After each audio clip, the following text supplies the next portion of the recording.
Ассалаумағалейкум достар, сөйлеп тұрған Батыр Шейкенов.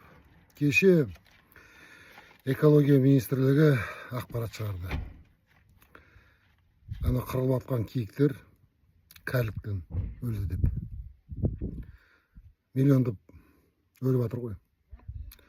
Мен түсінбеймін осы біздің билікті, осы министр экология Ерлан Нысанбаевты. Сендер не бізді халықты ақымақ деп санайсыз ба? Мисіз деп ойлайсыз ба?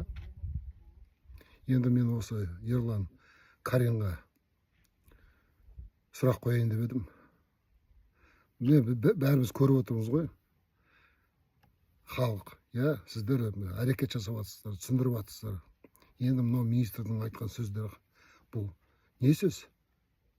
Қазақтар айтады ғой, сау адамның тамағын ішіп, ауру адамның сөзі сөйлейді дейді. Бұл не деген сұмдық, Біз не, ақымақсыз ба? Мырза Ерлан Карин, жауап беріңізші халыққа.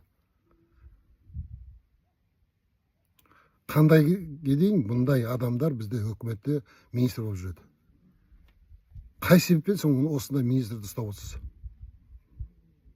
Жауапты күтемін.